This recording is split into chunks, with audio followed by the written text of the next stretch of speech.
chance to ask any questions you may have about any of the areas we work in, and we'll tell you how we're planning and in the middle of building a waterway city. So first allow me to introduce Jessica. She has more than a decade of experience in environmental management, regulatory compliance for marine and coastal development, and operational projects. Jessica's led environmental projects in WA, the Northern Territory, Queensland and Papua New Guinea. In her role as Manager of Planning and Innovation, she leads a multidisciplinary team responsible for applying best practice planning and management to the Gold Coast waterways, and she looks for new and innovative solutions to creating resilient waterways. In her presentation, she'll provide a snapshot of the current waterways uses, economic value, and set you on a path for imagining the possibilities in years to come. Over to you, Jessica. Now hopefully I'm on because I can't stand still for that long, sorry. So yes, Manager of Planning and Innovation with the Gold Coast Waterways Authority. So I look after really long-term strategic planning, environmental compliance, due diligence. We've also got an amazing communications team and we do media. We also have a promote side, so we're really about promoting the waterways, so not the Waterways Authority, but the waterways themselves. We're really fortunate. It's an amazing asset, the Gold Coast Waterways. I'm sure you all understand looking out there. So let's step into it. So the Gold Coast management team restructured the organisation in 2019 and created a planning and innovation team, which I head up. So as part of that, it was really about looking at those long-term, emerging future, kind of big picture, what's coming to the Gold Coast in years to come. So we have a 4-year innovation and science program, and we're investing close to $1 million in those 4 years about learning the waterways and how to best manage them. Just before we jump into this little slide, so stepping into that 4-year program and the $1 million investment, we've got a sand management plan. So you might have heard John Bendel talk about that earlier. So we've got a strategic plan for dredging and our environmental compliance. Part of our due diligence is really about having this science, research and management program. So we look at everything from sand resources and how sand is moving in and out of the seaway and through the system. We also look at seagrass, different environments, seagrass, mangroves, and beneficial reuse. So challenges and opportunities. If you think about over the years, the Gold Coast has really evolved from a sleepy little surf town that it used to be. So growing population is one of our big challenges, and increasing boat registration. So with over 32,000 vessels registered on the Gold Coast, we're a really big white boat hub here, and we are increasing every day. The equity of access, so we've had to expand different access points on the Gold Coast. So trying to get people out of the southern Broadwater and moving them into different areas of the Gold Coast. Climate change is a big one. So when we think about climate change and why is the Gold Coast Waterways Authority involved in climate change, the Gold Coast itself is really vulnerable to the effects of storm surge. So we're quite low-lying, we've had recovered areas. So storm surge is a really big one for us. We need to make sure that our assets, both grey and green, which I'll talk about green assets in a minute, are resilient to the effects of climate change and environmental pressures. So coming into the environmental pressures realm, we also, with climate change and increases temperatures, there's a lot of studies that are happening at the moment, and Griffith University actually have some scientists looking at the moment about some of the jellyfish that are moving south. So if we think about the Gold Coast now and how our economy is really built on people enjoying on water and in water recreation, what happens if the Irrigandja comes to us in 20 years? So we're starting to work with our partners and think about what that looks like and how we can safeguard the economy and our tourism here. So natural assets. Has everyone heard of natural capital and natural assets before? So what we've done is a little bit of work into understanding what our natural assets are valued at.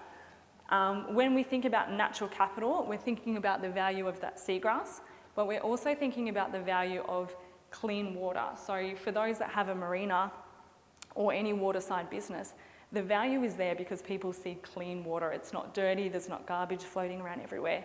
So there's a value attributed to that, and that comes into natural capital. So how our waterways are used impacts natural capital and our ability to have economic return on that in the future. We are a $26 billion natural capital asset. So this was done as part of our scientific research and management program. We engaged NC Economics to look at the value of the Gold Coast. So $26 billion in natural assets, that's a massive number. With 32,000 vessels, which is on the rise, and nearly 7,500 personal watercraft, we've got 4,000 total jobs. That's just directly reliant on the marine industry, and a further 2,000 with flow-on effects. So we think about kind of the food and taxis and that kind of thing. The contribution to our regional economy. So the waterways here, significant economic value. So around $440 million is attributed to the waterways, to the national economy. And the flow-on effects for that are around 770. So there's a lot of value in both our marine industries and our environment here on the Gold Coast. Jobs, we always hear jobs, jobs, jobs. It's always the flavour, but the economic activity attributed to the waterways is a real job creator. So the median estimate that we got for direct jobs was around 4,000, with flow-on effects of 6,000. So it's a huge economy, and this is really specific to the Gold Coast. So now with all this economic return and natural capital and all those sort of things, we sort of think about, okay, well, we as the Gold Coast Waterways Authority and our Science and Innovation Advisory Committee, we are really fortunate. We've got a bunch of academics from all the universities in the region, Bond University, Griffith University, Southern Cross University, and Queensland University of Technology. And we sat down and we were thinking about, well, what does the waterways look like in 20, 30, 40, 50 years? And the problem that we had is we didn't really understand today who is using the waterways, how are they using the waterways. So we just finished, which is going to be up on our website, I believe, in the next week. Is that correct, Anne? She'll put that on her task list. We've just done this mammoth study on users and uses. So looking at what are the current and emerging and potential future uses of the Gold Coast, and what are the potential conflicts. And by conflicts, we don't mean, is this person fighting with this person? We mean a stand-up paddleboarder and a jet ski are probably not compatible in the same area. So we're looking at those kind of conflicting uses for our waterways. So a few of the study brought out some key issues and themes. They're probably not too surprising to anyone on the Gold Coast, but congestion and conflict. So that whole idea that we've got a huge waterway, so we've got over 260 kilometres of waterways, but we actually have a pretty small space of where you can recreate because we're an estuarine environment, so we're not a deep water port, we're sort of this little estuarine environment with lots of shoaling. We've got coffee rock and mangroves and seagrass and other constraints in there. So with the paddleboarders and the jet skis, or a big super yacht and a little tinny, we need to make sure there's space for everyone to be safe on the waterways. So the carrying capacity and perceived crowding. So when we looked at it, there was always this idea, and it kind of came up because we thought the Gold Coast waterways are congested and everyone's kind of busy and it's hustle and bustle and hustle and bustle. We actually, 2 years ago, had a conference on resilience, and we had a speaker come out from Florida, and we took them out on the water on a really busy day and said, oh, look how busy it is. And her response was, it's so quiet, there's nobody here. So I think what we need to realise is sometimes it's perceived crowding. So we've got a population that's been here for a really long time, and we used to go to this waterways and it was just me and my family, and now there's 20 people there. So what the study found is that we don't really have an issue of congestion on the Gold Coast currently. It could change with all the economic drivers and the SPIT master plan and all these great opportunities, but what we have is perceived crowding, so where one user is more annoyed by the other user. A really good example in the study, which I would encourage you to read about, is jet skis kind of annoy everyone, but jet skis aren't annoyed by anybody. So it's really that kind of idea of perceived crowding that's coming into there. User values and behaviour. So what are the users coming here to do? So we have people that come here and they want to go fast and they want to be loud and they want to have a big boat and they want to have a really good time. And then someone might want to find a really, really quiet spot and just go fishing with their son. The great thing about the Gold Coast is with so much waterways, we can do both of those things. So it's just about really advocating the different spots and opening up areas. You think about the northern Broadwater and you could get lost there quite easily. But obviously the southern Broadwater has a bit more activity going on. So the incompatible uses we've spoken about, personal risk. And personal risk is not really that the study found that the waterways were unsafe, it was that's perceived. So I feel safe if I'm on a stand-up paddleboarder and then a jet ski comes close, and that makes me nervous. So it's a real education campaign, and the Gold Coast Waterways Authority is working quite closely with our partners Maritime Safety Queensland and the Water Police to sort of work on how we can do some behaviour and education around that, and management tools. So looking at different ways that we can potentially do a master plan for the waterways. So we've been absolutely thrilled to be involved with the Department of State Development, Manufacturing, Infrastructure and Planning. Oh, it's horrendous, that title. But really, really excited about the master plan and what it could bring for the Gold Coast. A lot of economic drivers. We're seeing super yachts birthing, we're seeing a fisherman's co-op and all these really good things. But what management tools do we have for the waterways? So we are looking at, and we hope to sort of start in the next 12 months, working with the community and thinking, what do we want to see and what do we want our waterways to be in 20 years, and really coming up with a master plan for the waterways. So opportunities. So this is kind of out of the users and user study, and it's essentially a heat map. So the darker the colour, then the more intense users. So this is around commercial activities though. So as you can see, the commercial uses are really concentrated around the southern Broadwater and the seaway. So there is limitations on the data that we're able to capture. So we do have more work and more data to collect in the future, but there's an enormous opportunity in the northern Broadwater to really get some different commercial activities up there and more use. And resilience, so what does it mean and what does it look like? So the Gold Coast Waterways Authority has really been looking at the economic value, the different users and uses, and our primary focus is navigation and access. We have $26 billion in natural capital, 4,000 jobs, 6,000 with flow on. So why do we care about resilience? I often get, being an environmental scientist, and I'm a marine ecologist by trade, so you're only there to protect the seagrass or the dugongs or that kind of greenie. Now what we really want to do, what resilience means to the Gold Coast Waterways Authority, is how can we have economic growth, how can we have access, and how can we have improved navigation while protecting that natural capital. So we're not pretending to have the answers, and that's why the Gold Coast Waterways Authority is at conferences like this to talk to our partners and talk to industry and trying to get some ideas back. One really good thing that Hal charged me and my wonderful team with is innovation.